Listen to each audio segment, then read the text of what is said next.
এখন বর্ষাকাল চলছে, তো বর্ষাকালের টিপিক্যাল কিছু রোগ আছে যেটা মোস্টলি দেখা যাচ্ছে জলবাহিত, এবং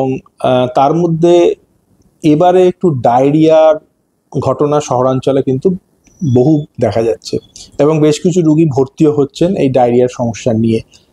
দেখা যাচ্ছে প্রচণ্ড পরিমাণে পাতলা পায়খানা এবং শরীর থেকে জল বেরিয়ে যাচ্ছে, একটা ম্যাসিভ ডিহাইড্রেশন হচ্ছে,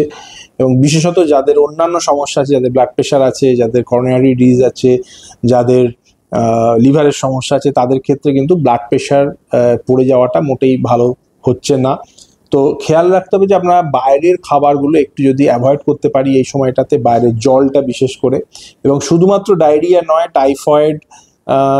এর মতো অসুখও ভালো রকম দেখা যাচ্ছে, এবং এই ডায়রিয়াগুলোর ক্ষেত্রে কিন্তু নজর রাখতে হবে যে ডিহাইড্রেশনে যেন না পরিণত হয়। কখনো কখনো দেখা যাচ্ছে মাত্রাতিরিক্ত বমি এবং এই পায়খানায় একসাথে অনেকটা শরীর থেকে জল বার করে দিচ্ছে, এবং ইনিশিয়ালি কেউ কেউ হয়তো ওআরএস এর সাহায্য নিচ্ছেন, কিন্তু বমিটা বেশি হলে সেক্ষেত্রে ওআরএস এর যদি না মানে সহ্য করতে পারেন, সেক্ষেত্রে কিন্তু আর্লি স্যালাইন চালাতে হচ্ছে এবং হাসপাতালে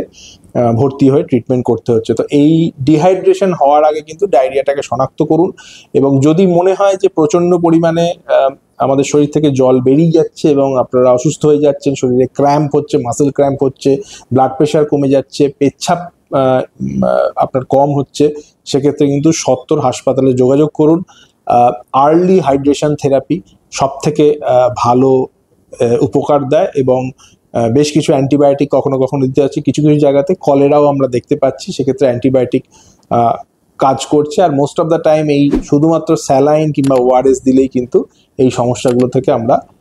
মুক্তি পাচ্ছি। একটু বাইরের খাবার, বাইরের জল একটু এড়িয়ে চলুন এই বর্ষাকালটাতে।